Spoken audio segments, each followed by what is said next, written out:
નમસ્કાર. આજે આપણે વાત કરીશું જૈન ધર્મના એ 24 મહાન આધ્યાત્મિક ગુરુઓ વિશે જેમને આપણે તીર્થંકર તરીકે ઓળખીએ છીએ.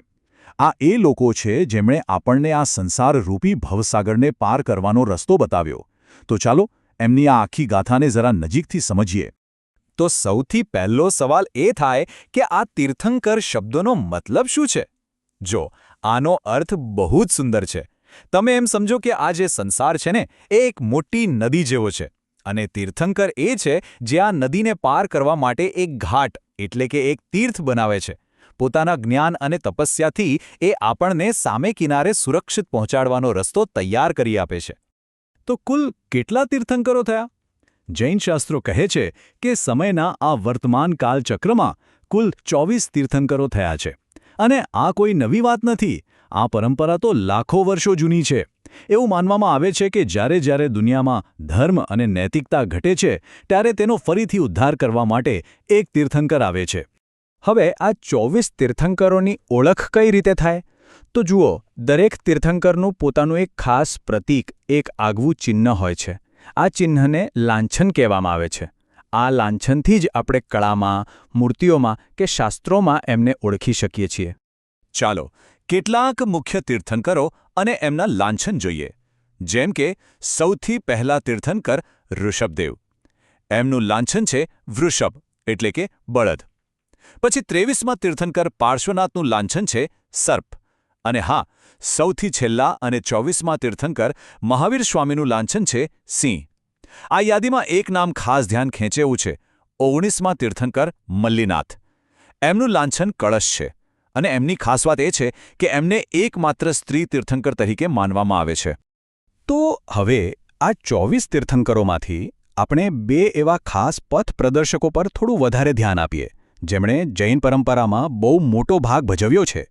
એક છે સૌથી પહેલા તીર્થંકર ઋષભદેવ અને બીજા છે 19મા તીર્થંકર મલ્લીનાથ. ઋષભદેવ, જેમનું બીજું નામ આદિનાથ પણ છે, એ આ યુગના પહેલા તીર્થંકર હતા. એવું કહેવાય છે કે એમણે જ માનવજાતને ખેતી, કળા અને સમાજમાં કઈ રીતે રહેવું એ બધું શીખવ્યું. અને વાત કરીએ મલ્લીનાથની, તો એ 19મા તીર્થંકર હતા. શ્વેતાંબર પરંપરા એમણે એકમાત્ર સ્ત્રી તીર્થંકર માને છે, જે એ વાતનું પ્રતીક છે કે આધ્યાત્મિકતામાં સ્ત્રી અને પુરુષ બંને સમાન છે. અને હવે વાત કરીએ 24મા અને છેલ્લા તીર્થંકર ભગવાન મહાવીર સ્વામીની. આજે આપણે જૈન ધર્મને જે સ્વરૂપમાં જાણીએ છીએ એનો મોટાભાગનો આધાર એમના જીવન અને એમના ઉપદેશો પર જ રહેલો છે. ખબર છે, મહાવીર સ્વામીનું બાળપણનું નામ વર્ધમાન હતું. એમનો જન્મ એક રાજવી ક્ષત્રિય કુટુંબમાં થયો હતો. એટલે કે એમની પાસે દુનિયાના બધા જ સુખ વૈભવ હતા, પણ એમનું મન ક્યારેય આ ભોગવિલાસમાં લાગ્યું જ નહીં. એમને તો જીવનના સાચા સત્યની શોધ હતી અને એ માટે એમણે આ બધું જ છોડી દીધું. એમની આખી જીવનયાત્રા ખરેખર પ્રેરણાદાયક છે. ઈસવીસન પૂર્વે 599માં બિહારના કુંડ ગામમાં એમનો જન્મ થયો. પછી જુઓ, માત્ર 30 વર્ષની ઉંમરે એમણે સત્યની શોધમાં ઘર અને રાજમહેલ બધું જ છોડી દીધું. ત્યાર પછીના 12.5 વર્ષ એમણે કઠોરમાં કઠોર તપસ્યાને ધ્યાન કર્યું અને અંતે 42 વર્ષની ઉંમરે એમને કેવળ જ્ઞાન એટલે કે સર્વોચ્ચ જ્ઞાનની પ્રાપ્તિ થઈ. અને 72 વર્ષની ઉંમરે પાવાપુરીમાં એમને નિર્વાણ મળ્યું. મતલબ કે તેઓ જન્મ-મરણના ફેરામાંથી હંમેશા માટે મુક્ત થઈ ગયા. આટલી કઠોર તપસ્યા પછી વર્ધમાને પોતાની બધી જ ઇન્દ્રિયો પર, સુખ-દુઃખ પર, રાગ-દ્વેષ પર, બધા પર કાબૂ મેળવી લીધો, એના પર વિજય મેળવ્યો. અને આ જ કારણે એ જીન કહેવાયા. જીન એટલે કે વિજેતા. અને બસ આ જીન શબ્દ પરથી જ એમના અનુયાયીઓ જૈન કહેવાયા. આ રીતે જૈન ધર્મનું નામ પડ્યું. તો મહાવીર સ્વામીના જીવન વિશે તો આપણે જાણ્યું, પણ હવે એમના મુખ્ય ઉપદેશોને સમજીએ. એ સિદ્ધાંતો જે આપણને મોક્ષનો માર્ગ બતાવે છે. જૈન ધર્મનો ઉપાયો છે 5 મહાવ્રતો. હવે આમાં એક રસપ્રદ વાત છે. આમાંથી જે પહેલા 4 વ્રત છે, અહિંસા, સત્ય, અસ્તેય એટલે કે ચોરી ન કરવી અને અપરિગ્રહ એટલે કે સંગ્રહખોરી ન કરવી, એ 23મા તીર્થંકર પાર્શ્વનાથે આપેલા હતા.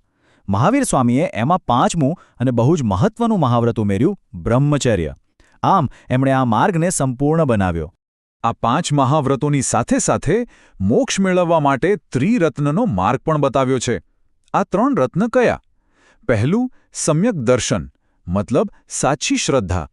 બીજું સમ્યક જ્ઞાન એટલે કે સાચું નોલેજ અને ત્રીજું સમ્યક ચરિત્ર મતલબ એ જ્ઞાન પ્રમાણે સાચું આચરણ કરવું.